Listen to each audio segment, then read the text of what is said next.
शाम को जानवरों से बड़ा ही लगाव था, फिर चाहे वो उसकी खुद की गाय चमेली हो या दूसरा कोई जानवर।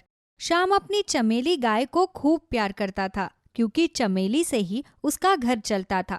चमेली रोज गाढ़ा और ताज़ा दूध दिया करती थी। अरे कब से आवाज लगा रही हूँ आपको? अरे सुनाई नहीं देता है क्या? बहरे हो गए हो क्या? अरे भाग्यवान, क्या हो रहा है? क्यों चिल्ला रही हो? अगर इसी तरह से तुम चिल्लाती रही तो तुम्हारी सुंदरता दिन प्रतिदिन कम होती जाएगी। देखो, मैं मजाक के मूड में नहीं हूँ। इस गौशाला को तो ऐसे चमका रहे हो जैसे तुम्हारी गाय को देखने वाले बैल आ रहे हैं। अरे एक जानवर है तो जानवर की तरह रखो ना इसे। इंसानों की तरह इतनी सेवा पानी क्यों करते हो इसकी? अरे भाग्यवान, तुम्हें तो पता ही है, आज के जमाने में जितना ये जानवर साथ देते हैं ना, उतना कोई इंसान साथ नहीं देने वाला। और वैसे भी हमारी चमेली रोज बढ़िया गाढ़ा ताजा दूध देती है, तो फिर मेरा भी तो फर्ज बनता है ना कि अच्छे से इसकी गौशाला की साफ सफाई रखूं। हाँ हाँ, जैसे अगर आपने इसके गौशालों को साफ नहीं किया तो ये आपसे आकर शिकायत करेगी, है ना? फालतू का काम करवा लो बस आपसे। एक बात बता देती हूँ, मैं बार बार रोटी नहीं बनाऊंगी। अच्छा कोई बात नहीं, तुम बना कर रखो, मैं आकर खा लूंगा। विभा गुस्से में अंदर चली जाती है। तभी गौशाला का सारा काम निपटाकर श्याम भी अंदर जाता है और बोलता है, भाग्यवान, ओ मेरी प्यारी भाग्यवान, अगर तुम गुस्सा ना हो तो मुझे खाने के लिए खाना दे दो। मैं जानता हूं कि तुम थोड़ी नाराज हो, लेकिन अब क्या ही बताऊं तुम्हें, नाराजगी में भी तुम बहुत कमाल की लगती हो। मक्खन लगाना तो कोई आपसे सीखे। चलिए अब आराम से बैठ जाइए, मैं आपके लिए खाना लेकर आती हूँ। ऐसे ही अगले दिन श्याम अपने सारे काम को निपटाकर गांव-गांव जाकर दूध बेचता है। गांव में सभी को श्याम से ही दूध लेना था, क्योंकि श्याम की चमेली बहुत ही अच्छा दूध देती थी। उसका दूध पीकर हर रोगी भी निरोगी हो जाता था। अरे श्याम भैया, कहाँ थे तुम? कब से हम लोग तुम्हारा इंतजार कर रहे हैं। और एक तुम हो कि अभी दर्शन दे रहे हो? अरे बहन जी, वो दरअसल घर में कुछ जरूरी काम था, इसीलिए आज मुझे थोड़ी सी देरी हो गई। अरे भैया, आपको तो पता ही है कि गांव में हर कोई सिर्फ और सिर्फ आपसे ही दूध लेता है, और जब तक आप दूध लेकर ना आओ हम किसी और से दूध नहीं खरीदते। इसलिए थोड़ा समय से आने का कोशिश किया कीजिए ना। अच्छा कोई बात नहीं बहन जी, आगे से ध्यान रखूंगा। तो बताइए, कितना दूध लेना है आपको? 2 लीटर कर दीजिए। श्याम भाई, मेरा 3 लीटर कर दीजिए।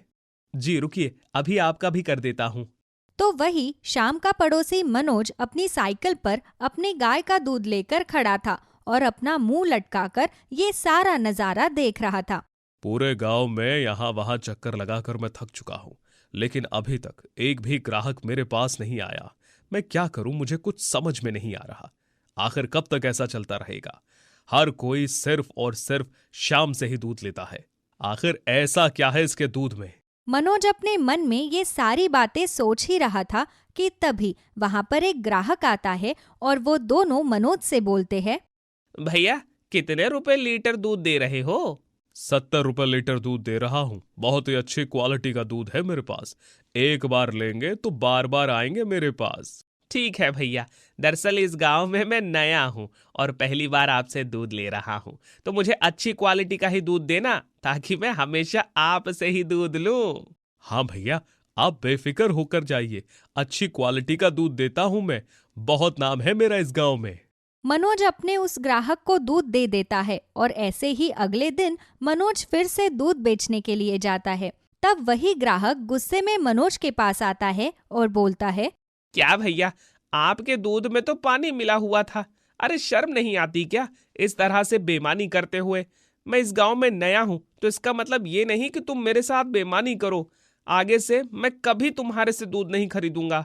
अरे, लगता है कि तुम्हारा दिमाग खराब हो गया है। मैंने आज तक कभी किसी को पानी मिलाकर दूध नहीं दिया। और वैसे भी तुम जैसे लोगों की आदत होती है झूठ बोलकर दुकानदार को बेवकूफ बनाने की। मनोज और उसके ग्राहक में बहुत तगड़ी बहस हो जाती है। दोनों की बहस सुनकर आसपास के लोग वहां आते हैं और सारी बातें सुनने के बाद एक औरत उस ग्राहक से बोलती है, अरे भैया, आपने तो गलती कर दी मनोज से दूध लेकर। अरे ये बहुत बेईमानी करता है। इसके दूध में तो दूध कम और पानी ज्यादा रहता है। अब से आपको परेशान होने की जरूरत बिल्कुल नहीं है। कल से आप शाम से दूध लेना। शाम अपने दूध में कोई मिलावट नहीं करता। अरे उसका दूध पीकर तो बीमार व्यक्ति भी ठीक हो जाए। अच्छा बहन जी, तो मुझे बता देना जब श्याम भैया यहाँ पर दूध बेचने के लिए आए। बिना बात के मेरे 140 रुपए बर्बाद हो गए। श्याम की तारीफ सुनकर मनोज को मन ही मन श्याम की घृणा होने लगती है। अब किसी भी कीमत पर मनोज बदला लेना चाहता था। ऐसे ही एक रात पूरा गांव बहुत गहरी नींद में सो रहा था। इसी बीच मनोज श्याम की गाय को ले जाकर कहीं छोड़ आता है और अगली सुबह जब श्याम को इस बारे में पता चलता है तो वो बहुत परेशान हो जाता है। श्याम पागलों की तरह पूरे गांव में अपनी गाय चमेली को ढूंढने लगता है, लेकिन उसे उसकी गाय कहीं नहीं मिलती। तभी श्याम की नजर एक बोने बैल के ऊपर जाती है।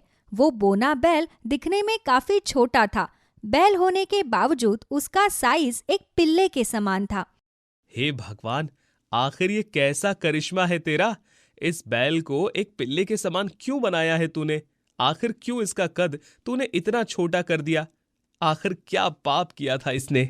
वो बेचारा बोना बैल बहुत जोर जोर से चिल्ला रहा था। श्याम तुरंत उसके पास जाता है और उस बोने बैल को अपने हाथ में उठा लेता है और उसके पीठ पर अपना हाथ फेरते हुए कहता है, लगता है कि तुम बहुत भूखे हो, तभी इतना रो रहे हो। मैं समझ सकता हूँ कि अभी तुम कितना परेशान हो। श्याम अपना दुख भूलकर उस बोने बैल को अपने घर ले आता है और घर ले आने के बाद उस बोने बैल को खूब सारा खाना देता है। खा ले मेरे बच्चे, तू पेट भर के खाना खा। यहाँ तुझे किसी भी चीज की कोई कमी नहीं होगी। मैं जानता हूँ कि तेरा कद बहुत छोटा है, शायद इसीलिए कोई भी तुझे अपने घर में रखने के लिए तैयार नहीं होगा, क्योंकि लोगों को सिर्फ और सिर्फ अपना काम निकलवाने से मतलब होता है। तभी अंदर से विभा आती है और विभा श्याम को डांटते हुए कहती है, अरे तुम तो एक नंबर के लापरवाह आदमी हो। अरे भूल गए क्या, हमारी चमेली कल रात से लापता है और एक तुम हो कि बोने बैल के चक्कर में पड़ गए। अरे भाग्यवान, जब मैं चमेली को ढूंढ रहा था तब मुझे रास्ते में ये मिला। अब इसे भी तो अकेला नहीं छोड़ सकता ना। ये बेचारा कितना छोटा और मासूम है, बहुत जोर जोर से चिल्ला रहा था। इसे भूख लगी थी। हाँ, दुनिया भर के जानवरों का ठेका तो आपने ही लिया है ना। देखो तुम अंदर जाओ, मुझे क्या करना है और क्या नहीं वो तुम मुझ पर छोड़ दो। इतना बोलकर श्याम अपनी पत्नी को अंदर भेज देता है। थोड़ी ही देर बाद वो बोना बैल एक राजकुमार में बदल जाता है। बैल को राजकुमार बनता हुआ देखकर श्याम हैरान हो जाता है। अरे ये तो कोई जादुई बौना बैल है। तभी वो राजकुमार श्याम से बोलता है, श्याम तुम्हारा बहुत बहुत शुक्रिया। आज तुम्हारी वजह से मैं श्राप मुक्त हुआ। बरसों पहले मुझे एक ऋषि मुनि ने श्राप दिया था, क्योंकि ऋषि मुनि का कद बहुत छोटा था। मैं एक जादुई नगरी का राजकुमार हूं और मैं जंगल में एक बैल का शिकार कर रहा था। जब मेरी नजर ऋषि मुनि पर गई तब मैंने उनके छोटे कद को देखकर उनका मजाक बना दिया, जिस वजह से उन्होंने मुझे बौना बैल बनने का श्राप दिया। और उन्होंने कहा था कि मैं इस श्राप से तभी मुक्त हो पाऊंगा जब कोई इंसान सच्चे दिल से मेरी मदद करे, और आज तुम्हारी वजह से मैं मुक्त हो गया। अच्छा चलो, ये तो बहुत अच्छी बात है कि आप मेरी वजह से श्राप मुक्त हो गए। हाँ श्याम, अब मैं हमेशा हमेशा के लिए अपनी जादुई नगरी में वापस जाना चाहता हूँ। तो बताओ, जाते जाते तुम्हारी कौन सी इच्छा पूरी कर सकता हूँ? मैं बहुत परेशान हूँ। मेरी चमेली गाय कहीं मिल नहीं रही। मेरी गाय की वजह से ही मेरा परिवार चलता है, और जब से मेरी चमेली गायब हुई है तब से मैं बहुत परेशान हूँ। मैं कैसे भी अपनी चमेली को ढूंढना चाहता हूँ। कोई बात नहीं, तुम्हें चिंता करने की कोई जरूरत नहीं। राजकुमार के इतना बोलते ही राजकुमार अपनी जादुई शक्तियों से श्याम की चमेली गाय को ढूंढकर उसके घर पर ले आते हैं और श्याम को बहुत सारे सोने के सिक्के देते हुए कहते हैं, श्याम, ये रही तुम्हारी चमेली। अब से चाहकर भी तुम्हारी चमेली कहीं नहीं जा पाएगी, और चाहकर भी कोई भी तुम्हारा कुछ नहीं कर पाएगा। तुम्हारा पड़ोसी मनोज तुमसे बहुत चिढ़ता है। उसने ही तुम्हारी चमेली को कहीं दूर भेज दिया था, लेकिन अब मनोज तुम्हारे घर की दहलीज पर अपना कदम भी नहीं रख पाएगा। इतना बोलकर राजकुमार वहां से गायब हो जाता है। ऐसे ही अब चमेली के आ जाने पर श्याम बहुत खुश हो जाता है। श्याम फिर से गांव में दूध बेचना शुरू कर देता है।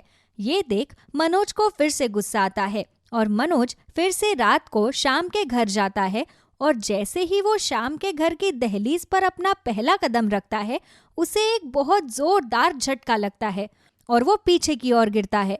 मनोज फिर से उठता है और फिर से श्याम की दहलीज पर कदम रखता है, लेकिन बार बार मनोज को एक जोरदार झटका लगता है और वो पीछे की ओर गिर जाता है।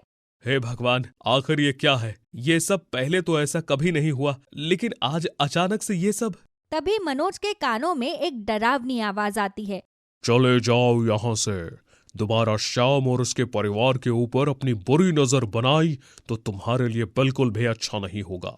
अगर अपनी खैरियत चाहते हो तो दोबारा कभी श्याम को परेशान करने के बारे में मत सोचना। ये डरावनी आवाज सुनकर मनोज डर जाता है और हमेशा हमेशा के लिए वहां से भाग जाता है।